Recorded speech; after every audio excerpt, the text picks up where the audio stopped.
तुभ्यं नमः सकलमङ्गलकारकाय।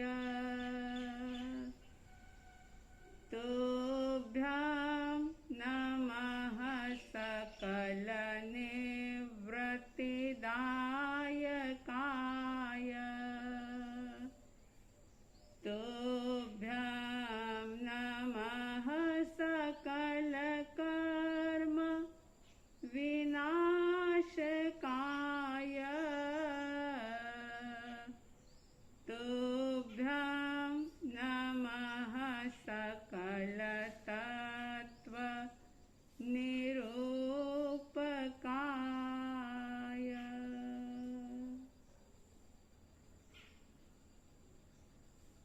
श्रद्धालु जिज्ञासु श्रोताओं,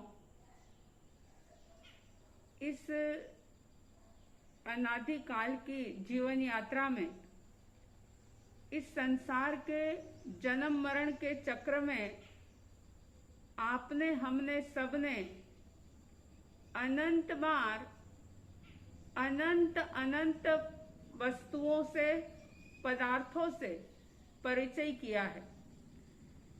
अनंत रिश्ते नाते बनाए हैं। लेकिन ज्ञानी कहते हैं कि जब तक खुद से खुद का परिचय नहीं होता, खुद से खुद की मुलाकात नहीं होती, तब तक जीवन का उद्देश्य प्राप्त नहीं होता, तब तक जीवन सफल नहीं होता। आत्मा से परमात्मा बनने की दिशा में व्यक्ति आगे नहीं बढ़ सकता। चाहे वो दुनिया का ज्ञान प्राप्त कर ले, बड़ी बड़ी डिग्रियों को हासिल कर ले, लेकिन ये बाहर का भौतिक ज्ञान आंख बंद करते ही भूल जाता है व्यक्ति। आपने कभी नहीं देखा होगा कि कोई भी बच्चा जन्म के बाद अपने आप ही लिखना पढ़ना सीख गया हो।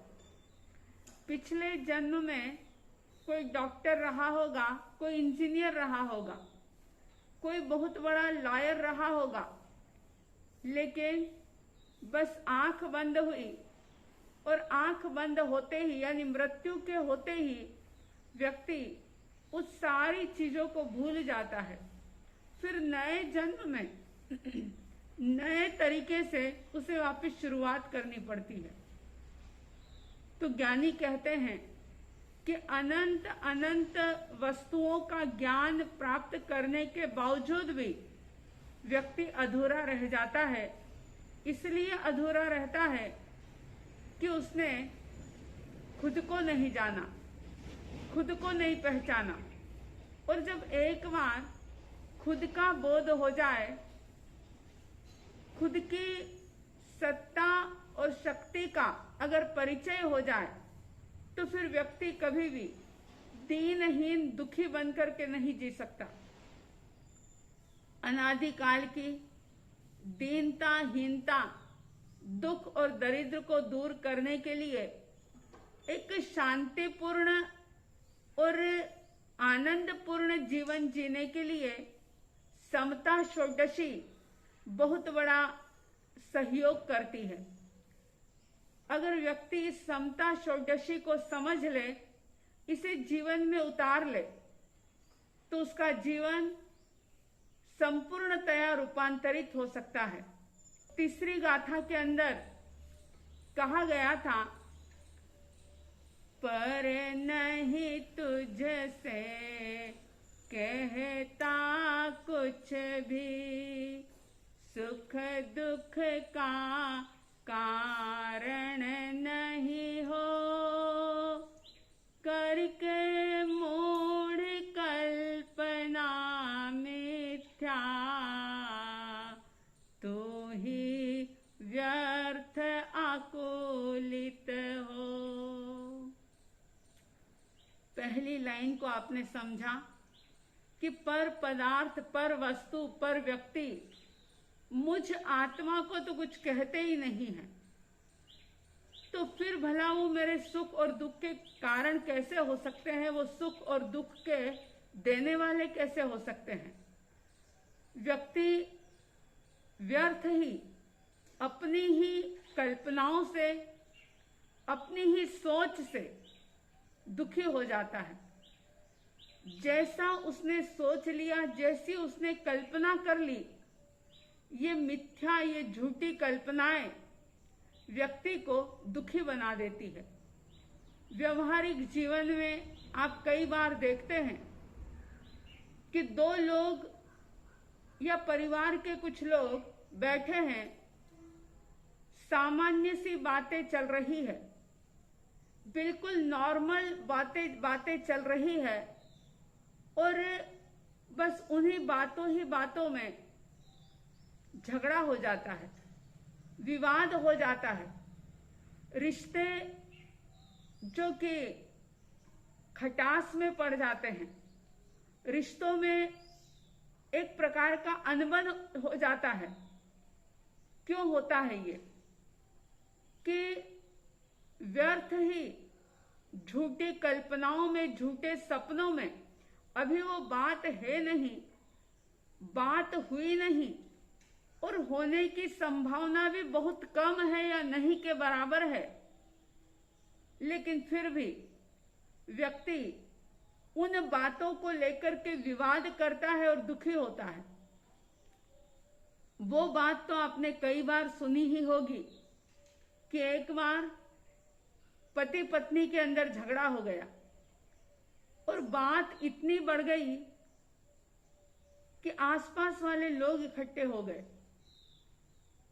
पति कह रहा था कि मैं अपने बेटे को वकील बनाऊंगा, और पत्नी की ये जिद थी कि मैं अपने बेटे को डॉक्टर बनाऊंगी। मैं हमेशा बीमार रहती हूँ, इसलिए मेरे घर में ही मेरा बेटा डॉक्टर होगा तो मुझे इधर उधर जाना नहीं पड़ेगा। जब बात बहुत बढ़ गई, पति अपनी जिद पर अड़ा रहा कि मैं तो अपने बेटे को वकील बनाऊंगा, और पत्नी भी अपनी जिद कर रही थी कि मैं तो उसे डॉक्टर बनाऊंगी। और जब विवाद बहुत बढ़ गया तो एक समझदार पड़ोसी ने आकर के पूछा कि भाई क्या बात है, क्यों लड़ाई कर रहे हो? तो उन्होंने सारी बात बताई। उस अनुभवी बुजुर्ग ने कहा कि तुम अपनी अपनी बात तो कह रहे हो, लेकिन जरा बेटे की इच्छा भी तो जानो कि वो क्या बनना चाहता है। वो डॉक्टर बनना चाहता है या वो वकील बनना चाहता है? उसकी जैसी रुचि होगी, जैसा वो चाहेगा, जैसी उसमें क्षमता होगी, वही तो वो बनेगा। तब दोनों ने मुंह नीचा कर लिया, दोनों जमीन में देखने लग गए। उन्होंने पूछा कि भाई बेटे को तो बुला दो। तब उन्होंने कहा कि अभी तो बेटे के जन्म में 6 महीने बाकी हैं। अभी बेटे के जन्म में 6 महीने बाकी है, यानी अभी बच्चा जन्मा नहीं है, और ये भी गारंटी नहीं कि लड़का ही होगा। लेकिन मिथ्या कल्पनाओं में करके मूढ़ कल्पना मिथ्या, तू ही व्यर्थ आकुलित हो। आकुलित होना यानी दुखी होना। व्यर्थ की झूठी कल्पनाएं करके व्यक्ति पीड़ित होता है, परेशान होता है, वातावरण को बहुत तनावग्रस्त बना देता है।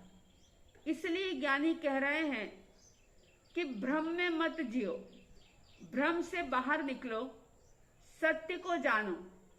जो लोग भ्रम से निकल करके यानी ख्वाबों से निकल करके हकीकत में जीने लग जाते हैं, फिर वे हर परिस्थिति को देख सकते हैं, जान सकते हैं।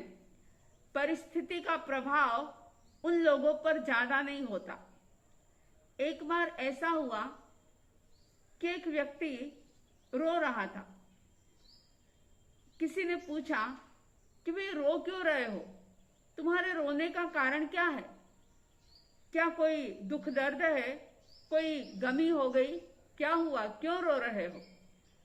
वो व्यक्ति कहता है नहीं नहीं कोई बात नहीं, बस ऐसे ही। पूछने वाला भी थोड़ा ढीठ था, उसने दोबारा फिर पूछा कि अरे ऐसे ही कोई थोड़ी ना रोता है, कुछ तो बात होगी, आखिर क्या हुआ बताओ तो सही। तो व्यक्ति कहता है कि बात ऐसी है कि आज जब मैं रात में सो रहा था तो मेरे पेट पे से चूहा निकल गया, यानी मेरे ऊपर से चूहा निकल गया। तो सुनने वाले व्यक्ति ने कहा कि अरे घर गृहस्थी है, सामान होता है, चूहे हो जाते हैं, चूहा निकल गया तो कौन सी बड़ी बात है, इसमें रोने वाली क्या बात हो गई, रो क्यों रहे हो?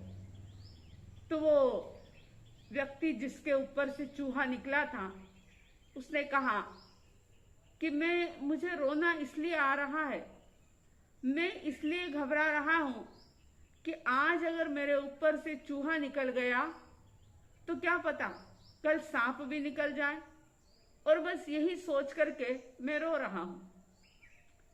अपने जीवन का निरीक्षण करना, अपने आसपास में रहने वालों को देखना कि कैसे व्यक्ति व्यर्थ की कल्पनाएं करके दुखी होता है। अगर कोई बीमार हो गया तो कई बार पास में रहने वाले लोगों को ऐसा फोबिया हो जाता है कि अरे इसको ये हो गया, कहीं मुझे ये ना हो जाए। एक को कैंसर हो गया, कहीं मुझे भी कैंसर ना हो जाए। कई लोग ये बात सोच करके दुखी होते हैं कि धीरे धीरे अवस्था जो है ढल रही है, उम्र बढ़ रही है, शरीर जीर्ण शीर्ण हो रहा है, पता नहीं बुढ़ापा कैसे कटेगा, बुढ़ापे में कोई सेवा करेगा या नहीं, शरीर ठीक रहेगा या नहीं। अभी बुढ़ापा आया नहीं, लेकिन आगे की बात सोच करके व्यक्ति दुखी होता है। व्यर्थ की कल्पनाओं को करके व्यक्ति आकुलित होता है। और याद रखना, जहां आकुलता होती है, जहां दुख होता है, वहां आर्त ध्यान होता है। तो ये तीसरी गाथा बहुत बड़ा संदेश दे रही है।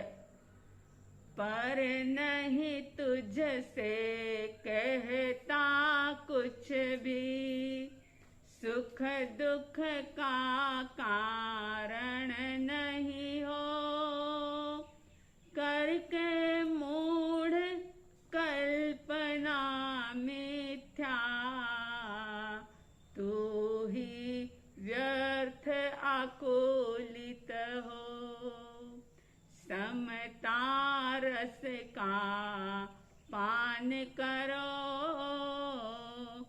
अनुभव रस का पान करो, शांत रहो, शांत रहो, सहज सदा ही शांत रहो। हमेशा ही शांत रहो, समता के रस को पियो और व्यर्थ की कल्पना करके आकुल व्याकुल मत हो। 3 गाथाएं इस प्रकार से परिसंपन्न होती है। आप सबके भीतर में मिथ्या भ्रम दूर हो, आत्मा का बोध, स्व का बोध भीतर में जागे, स्व की पहचान करने के लिए आप कटिबद्ध बने। ऐसी साध्वी द्वय की तरफ से हार्दिक हार्दिक शुभ मंगल भावनाओं के साथ जय प्रभु महावीर, जय गुरु आनंद।